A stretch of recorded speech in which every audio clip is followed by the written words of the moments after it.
So I'm just sitting here in the parking lot of where I work, and on the way to work today, I experienced something interesting in regards to the Week of Weird. As you may or may not know, the Week of Weird is going on right now over on the YouTube channel, hosted by Crystal from Fiber Artsy and myself. And yesterday I was on my way to work and I was listening to an audiobook called The Weird Company by Pete Rawlik. And there is this brutal sort of dog murder in it that really kind of turned me off. But the funny thing about that is that it was the only part of the book that I could actually pay attention to. And I ended up putting it down, not because of the dog murder, but because I ultimately just couldn't pay attention to it for some reason. Unless something terrible like that happened. I don't really understand. Anyways, so I switched to another audiobook that I've had for a long time. And that is a Lush and Seething Hell. I think it's John Horner Jacobs. So I was on my way to work again today and listening to A Lush and Seething Hell when I was about the exact same spot where I had to listen to that dog murder. There was an awful pig murder in the first story of A Lush and Seething Hell. And I'm like, what the hell is with, me going to work and having to listen to these animal murders? Of course, I say animal murders. I'm just being kind of coy, I guess. But yeah, so anyways, A Lush and Seething Hell, despite the pig murder, it's a lot more, it melts on the brain. These words flow into the brain and they stay there. I'm really enjoying it so much so far. And I can't just totally dismiss The Weird Company. I was able to pay attention to the first part, but then it just went off. The first part was interesting. There's this Arctic expedition. I guess scientists in the Arctic, they find some creatures that pretty much kill them all. And the dog murder takes place while a guy is hiding in an airplane with the dog, and they're in the back part of the airplane, and one of those creatures that kills everyone, there's a lot of them, it goes into the cockpit, and the dog is whining, so the guy slits the dog's throat to I guess I should have put a trigger warning there, sorry, but yeah, so just to so it doesn't start barking or something, which was ultimately futile because, and this is all in the prologue, it was futile because he ends up killing himself later. So he could have just let the dog live and, have them all get killed by these beasts. At least he would have had a help fighting them off if they did get in. Anyways, A Lush and Seething Hell is more, I guess, my style. It feels a little bit like Laird Barron in a sense. I get Laird Barron feels from it, without maybe the complicated language. It like I said, it just flows right into the brain. But it has it has a character in there that kind of reminds me of Laird Barron, all because of the character has an eye patch, and so my animal brain goes right to Laird Barron, of course, which is silly. But it's about a young woman who meets this old writer who has a very bad reputation, and she, when he goes away for a while, she finds this ancient book, I guess, that's in his apartment, because he asks her to, take care of his things while he's gone. And that's about as far as I know. And that's the first story. The sea dreams it is the sky, or something like that. So I do have an update as well as to what I think of the Mindworms by Nicholas Kaufman. Now, this book is the third book in the Dr. Powell series. When I did a video on this before, I couldn't remember her first name. Now I can't.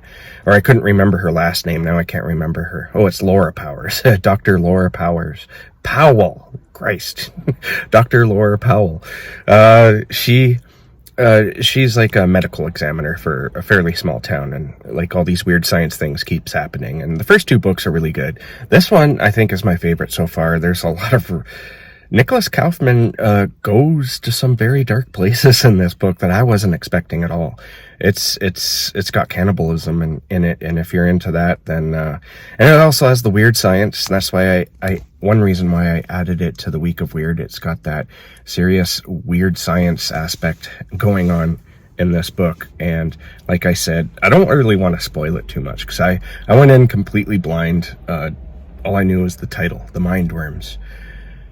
And this is easily the goriest, the goriest part, or the goriest book in this series so far.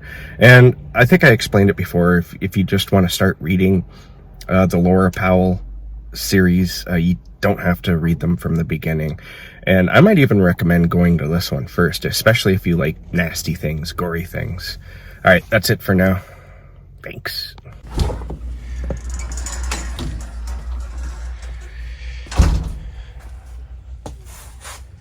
This is Skelly. We keep him in our front veranda here pretty much all year round. And that's his little dog. I forget what his name is, like Scrappy or something. Such a beautiful morning. What are you barking at? Huh? Oh no, there's a person way over there. They're making a nuisance. Sammy, hey. Is the coast clear? Are we safe now? Yeah, are we safe? I think we might be safe now. Yeah.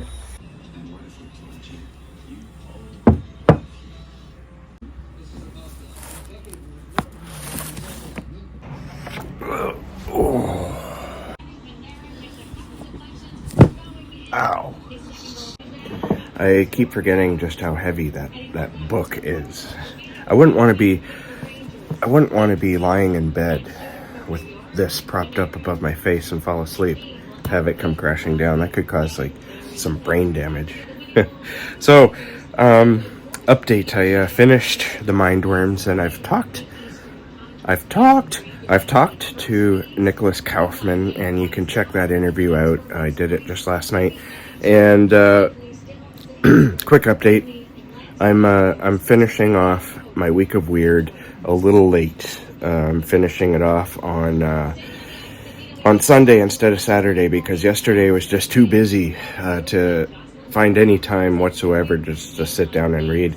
And that included my talk with Nicholas Kaufman. So yeah, I decided to extend my my week of reading, which this is the shortest one actually.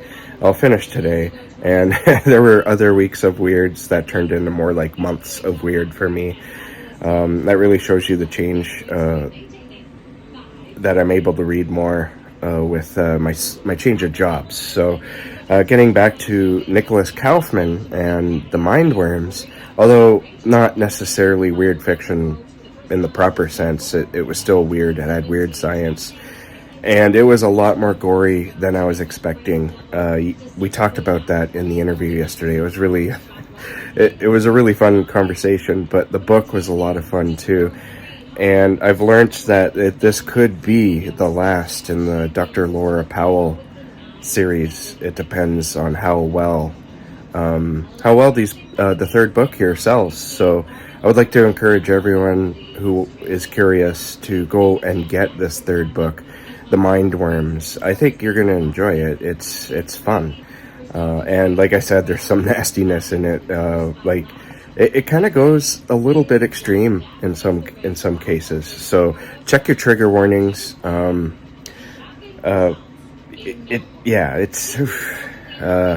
it's in a good way. I adore this book. It's my favorite in the series, I think, so far, which is saying something, because I've absolutely adored all three books in the Dr. Laura Powell series. So today I'm going to finish up, because there's two short stories in the weird that I wanted to read. The first one I'm going to read is it's The Hungry House from 1951 by Robert Bloch. And there it is. So it's time to dig in. I have a bit of an issue with the introduction to the story here. The pop culture popularity of his novel Psycho, which became the model for mindless slasher films, tended to obscure Bloch's more subtle talents. mindless slasher films. I guess you could say some slasher films are mindless, but do we really have to call it mindless? Some of them are kind of smart. It kind of irks me a bit. I hate it when people just assume things are mindless, or it really lessens, honestly, everything when you do that.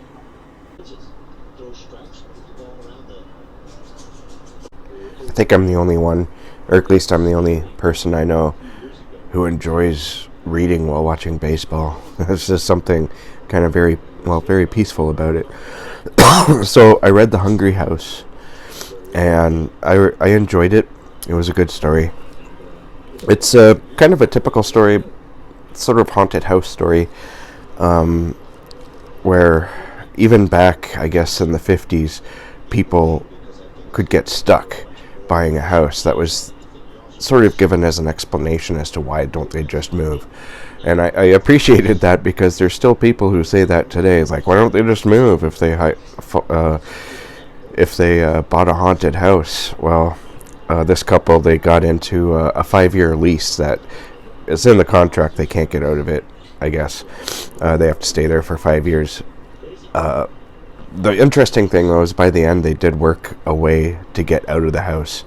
I'm not going to spoil the end if you want to read it, but the ending it's not, even though they plan on leaving anyway, despite the complications in their contract, doesn't work out very well for them.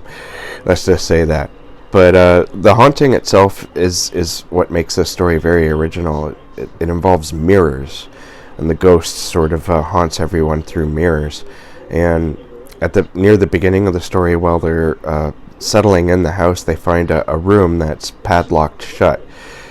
And it's important to remember also that, or not remember, but to know that nobody bought this house for 20 years. It just sort of sat there for 20 years, and nobody wanted to buy it until this young, naive couple. Anyways, if you ever move into a brand new house and you find a door that's padlocked shut, it's probably not wise to open it. Although I know that I'd be like, oh, I wonder what riches are in here. I wouldn't necessarily be thinking of the horrors that might be behind that locked up door until I'm in there and regret having opened that door. So it was a pretty good story. So I don't know if you can tell, but I have a cold. I've been kind of sick all weekend. But I'm gonna trudge on. Like, I was actually having trouble staying awake while reading that story, and it had nothing to do with the story itself. It was just feeling kind of garbage today. So the next story is Angels in Love by Kathy Koja. I'm gonna dig into that. Angels in Love by Kathy Koja.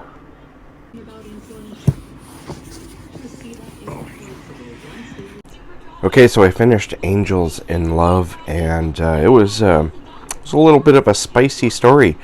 It, excuse me, the story is about a young woman who lives, I don't know where she lives. It's a city, seemingly, maybe, but she lives in an apartment alone, and she always hears her neighbors kind of getting it on, and it kind of turns her on. And so she kind of wants to steal the boyfriend because of the way the young woman next door goes on and on. She kind of wants to experience that as well. And so she starts knocking on the door, and she sees the young woman in question, and she seems like empty. She calls her like she's an empty vessel, and she keeps knocking. And one night they just stop. I think I'm going to spoil this one because it's very short, and it's a short story. So one night, while they're in their throes of lust, they just stop. Or at least the sound stops. So half naked, she runs over to see if they're okay, and she's knocking on the door, but they're not answering. And then the sounds kind of start up again, and so the door's unlocked, strangely enough, and so she walks in to see something. I guess this is not, I'm not going to spoil this, what she sees, but she sees something that's rather inhuman, let's just say that. And it's pretty weird what she runs into in there, and yet I don't think she's repulsed by it completely. I think she still wants what she sees there. It's very strange, very very Kathy Koja from the 90s. It made me want to read more by her, because I've only read The Cipher and now this from her. If I've read any other short stories by Kathy, I can't remember. I can't remember it. So definitely be checking out some more Kathy Koja. It wasn't the steaminess or the spice that attracted me to the story. It was the writing. The writing is so good. The prose is just like, it's like a talent that she has a very, very distinct voice. Let's just leave it at that. So I really enjoyed it. So there, I have completed my my week of weird reading, and I only was late by one day instead of being late by weeks. So I'm actually kind of proud of myself.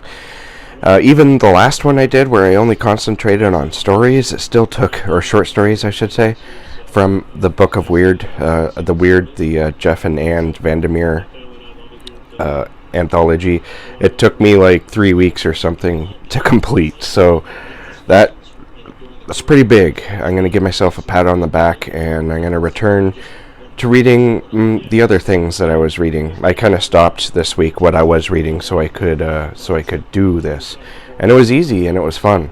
So I want to thank Crystal again for inviting me to co-host, and everyone who watched this vlog, thank you for watching. Keep being weird, my friends. Keep being creative, and I'll catch you guys in the next bookish video.